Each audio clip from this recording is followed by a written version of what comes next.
Hey folks, welcome back. It's good to see you again. And today I'm talking about believers versus skeptics.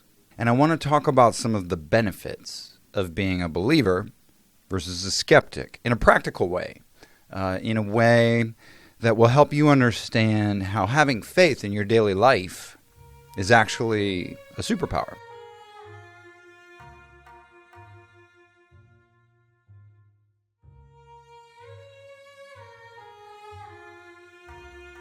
And it's a distinctive advantage over people who don't have faith, honestly. Like having faith, the point of having faith isn't so that you can sort of, micro track all of your good deeds versus your bad deeds. Having faith isn't about virtue signaling, and being identified, deeply identified as a person of faith or a believer.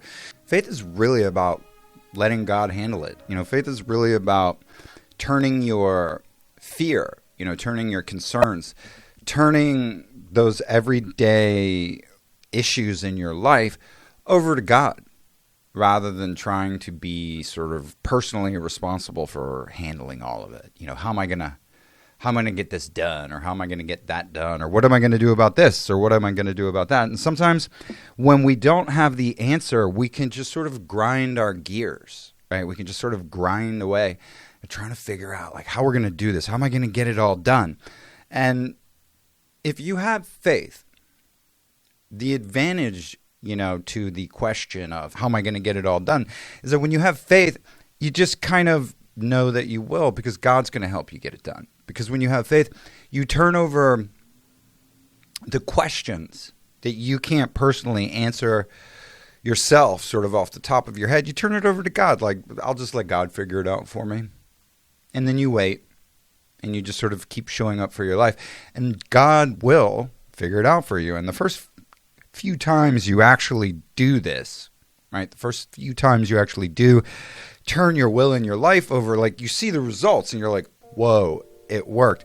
And once you sort of get that first real sort of positive result, or you sort of see the cause and the effect sort of unfold in your reality, like you're hooked.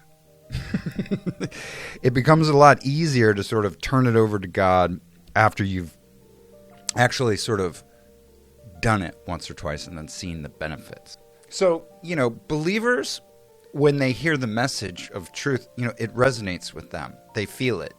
It unlocks them. The truth takes the believer simultaneously into the past and into the future. Because if you've been there, and you've deeply resonated with the truth, like you feel yourself going back in time to all the times like when this truth was true, right? You go back in your sort of mind's eye, or you go back into your sort of cellular awareness, or the records of your DNA, and you sort of spontaneously and simultaneously realize every time that truth was true in your life. And then now that you've sort of had it validated, right? Because you've heard it spoken by someone else or something else or some source that validates the truth, and you're resonating with it like a bell, You also see how this truth is going to impact your future, right? Like, oh, now that I know this is true, that goes back and that validates all that stuff that happened to me in the past. And now I can sort of see how this truth is going to sort of pave the way for my future. On the other hand, if you're a skeptic and you hear something truthful, we'll say, you're going to need proof. Like just take Joe Rogan, for example, right? Like whenever Joe Rogan hears something that has like that ringing bell of truth that just goes off and you're like, wow, that's so truthful. Joe Rogan's like, prove it. Joe Rogan's sort of a skeptic. And a skeptic might feel the inherent truth or resonate with the truth, get that feeling of a bell sort of ringing inside of him. But he doesn't acknowledge it, right? They may feel the inherent message in the truth, but they question their feeling. Or, perhaps they don't even get that feeling in the first place where sort of the bell goes off. Because they don't they've been skeptical for so long that they don't even know truth when they see it. Believers are tuned into their intuition and probably have been most of or all of their lives. They're deeply connected to their gut, right? Part of being a believer is like keeping your temple clean, right? So that you can connect to your gut. And that's a subject for a later date. But a lot of us have been kept outside of ourselves for so long, with sort of the daily grind and just trying to make ends meet and, getting their kids to soccer practice, that they wouldn't know an intuition if it fell out of the sky and started breakdancing in front of them. Like, they just wouldn't know intuition if they felt it. And this is unfortunate. This is sad, and this is one of the reasons why the Matrix does what it does. It keeps us sort of running hither and thither, chasing our own tails, so that we can't tune in to our intuition, so that we can't come back into ourselves and start to feel the truth anymore. We sort of lose touch with the truth. And so if you're a skeptic, you're susceptible to outside influence, because at some point in your journey over time, you actually started to trust more in the beliefs of an outsider, than the beliefs of the insider or the person within you. So a lot of the skeptic's belief comes from someone other than themselves. Going back to Joe Rogan, Joe Rogan is very sort of open to suggestion. Joe Rogan asks other people to tell him what he believes. And so Joe Rogan, isn't really sober, right? Joe Rogan's sort of under the influence of someone or something else, right? He's available to suggestion, because his beliefs come from someplace outside of himself, right? He's validated by proof, which is provided to him generally by someone else. So believers at some point were saved by God. And they were saved, by the truth inherent in living alongside of God, or walking side by side with God down the path, right? Walking together with God on a situation by situation basis, sort of turning it over to God a little bit here, a little bit there. We are eventually saved. We eventually realize that we're no longer living the insane shit life we'd been living. We just sort of kept taking God's advice a little bit here, a little bit there, until, it sort of got us out of the ditch. And so what we've learned, by turning our will over bit by bit, a little bit at a time over an extended period of time, is that we're better. We're not the same sick person we used to be anymore. And, we've been saved. And so essentially, we've been shown, that when we follow God's advice, when we take God's will for us instead of our own will for us and run with it, we're going to live a better life. We're going to be living in the sunshine of the Spirit. Yeah, and so as a result, when you sort of walk hand in hand with God and you're saved by God, you wind up building the life that you've always dreamed of. And so as you start to sort of live this and embody this partnership with God, and you sort of allow yourself to be saved and you're turning your will over, and you become more aligned with your purpose, is revealed, and you're able to sort of get on the path and sort of walk the path. So the skeptic a lot of times still needs to be saved. Now, I know people who claim to have been saved or who claim to be living in faith, but don't actually have the ability to turn it over. So I would say sometimes the skeptic still needs to be saved, and sometimes we just need to practice more on turning it over and letting God do the driving, because we're still sort of taking our will back and we're sort of getting in the middle of stuff, and we're still sort of stressed out and wondering, like, when's it going to happen, or when's this going to happen, or when's that going to happen? Why hasn't it happened yet, or why am I stuck in this situation? It's because we've sort of taken our will back.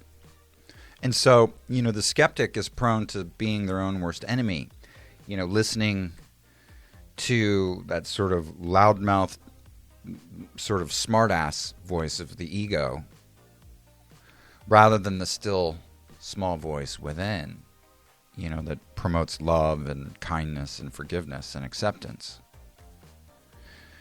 because the skeptics never received proof of the power of compassion and love and kindness. The skeptic isn't able to experience the benefits of these. They can't experience what it's like to project love and kindness because they've never sort of been proven that it works, right? You don't just sort of have the faith that it'll work, so you're just sort of a jerk or protective of yourself.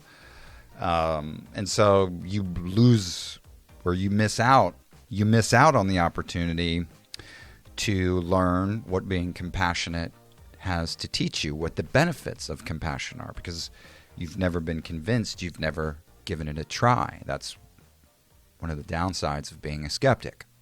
If you don't try, you don't learn, you don't grow, you stay the same.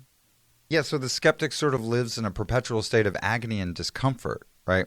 Because they don't know that giving love is how to feel loved. They don't know that giving compassion is how you feel like people care about you, like you give it and then you get it, right? But because it has to be proven somehow, they never try. And so they just live in agony and discomfort. And they're not able to share these benefits with others, right? They're not able to be compassionate, and so they don't get it. And so rather than being a source of hope, right, skepticism leads to sort of pessimism and a tendency to believe the worst possible outcome is going to happen. And so the skeptic doesn't really have faith and therefore lives a life without miracles. So the believers turn their will and their life over to God and has essentially said, that my best thinking is what got me into the ditch in the first place. I'm going to go ahead and let someone else do it, the thinking for me from here on out.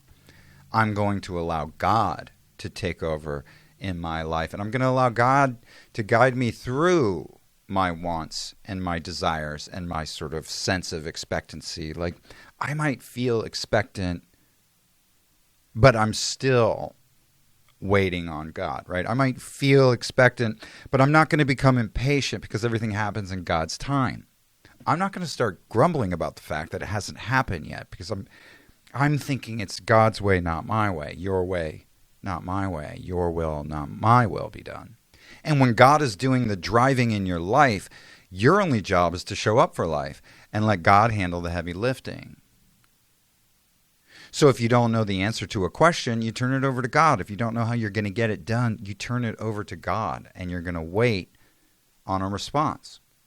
And when you wait on God for a response, you will receive a response from God, but you have to wait patiently and know that you'll receive one.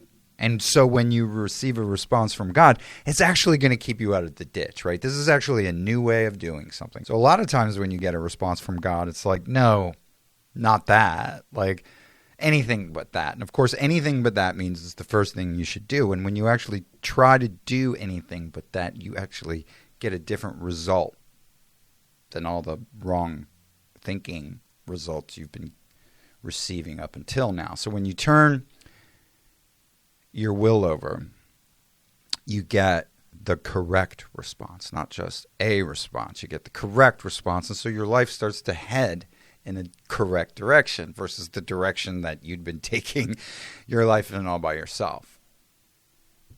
So when you don't know what to do next in your life, do nothing, right? Turn it over to God and wait for God to let you know what's next. And that helps you tune into listening, right? That helps you be a better receiver. And if you want to hear what God has to say, you're going to have to slow down, turn the volume down on all your thinking and listen, right? And so we learn to meditate, right?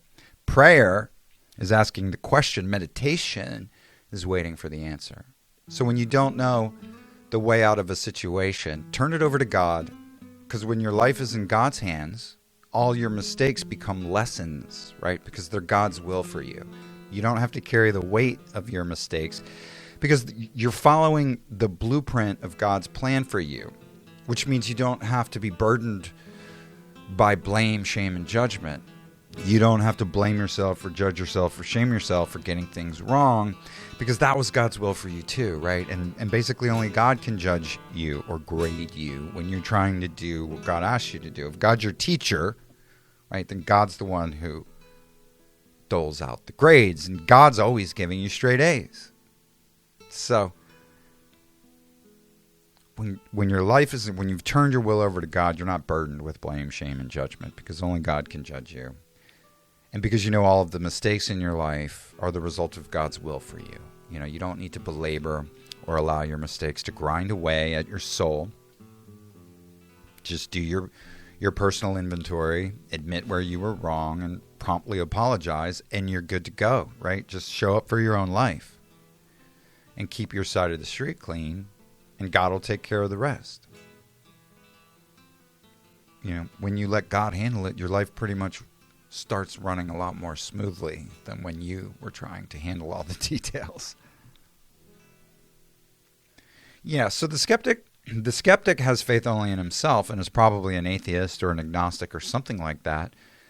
And that means that the skeptic is therefore 100% personally accountable and punishable for all of their mistakes. It's like their fault. And so the skeptic is the one that's burdened with 100% responsibility for every outcome in their life, which means they have to control every outcome. That means they're trying to control every outcome in their own life, which leads to a life of trying to control everything rather than allowing everything, right? Skeptics believe they need to do everything on their own. Skeptics believe they need to do everything on their own time, right? Which means they have to schedule, and they have to schedule this, and they have to schedule that, and they have to do it on their time. This, then this, then this. This is my plan, right? This is how it's going to happen. Which means everything has to be done now, or yesterday, or as soon as possible, or it's just never fast enough, ever. Which kind of leads to perpetually being rushed, and it also leads to never really being at peace or at present in the now. Right? If you're always so busy doing things according to your timeline's always going to be as soon as possible. It's always going to be not fast enough. At least, you know, while you're being skeptical, right? At least until you've truly and deeply turned your will and your life over to God. Right? And so, as someone who's personally responsible for all their own time, right? Someone who doesn't have faith, but someone who is skeptical, someone who is not being a true believer in that moment. It means they're never at peace in the now, but it also means they have to produce all the energy necessary to produce the desired outcome that they want to see. So all the energy to produce the desired outcome has to come from the skeptic, him or herself, which leads to all the stress about how I'm going to get all this done, right? And that saps the body of energy, because stress is perhaps the biggest drain on your life force there is. And so when you're personally responsible for all, you know, the power supply for how you're going to get it all done, the stress alone, right, of how you're going to get it all done because you're responsible for all the energy to do so, will be enough to sap the very energy required to get it all done from you. So basically, stressing about how you're going to get it done is going to drain all the energy you need to get it done. Because when you're the source of all the solutions and the energy for getting the solutions done, you will always, never have enough. You know, sometimes God just throws us into situations that only God can get us out of just to see where we are in the development of our personal faith. Wherein the circumstances seem completely stacked against you. There's no way out. Literally, everything from the Matrix is painting you into some kind of terrible, deep, dark corner. And your only hope is to have faith. So God puts us here.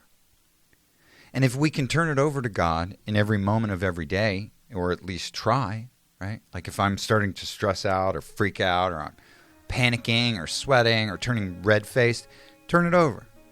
Every time I start to stress, you know, have something queued up, your way, not my way, thy will, not my will. Turn it over When doubt creeps in, rather than allowing it to wash all over you, turn it over to God. Until, minute by minute, day by day, you walk your way out of that darkly painted corner and back into the light.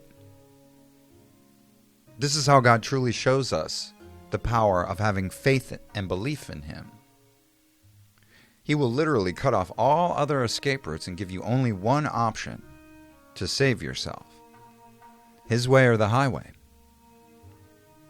Anyway, that's all I've got for now. Thanks for sticking around, and we'll see you next time.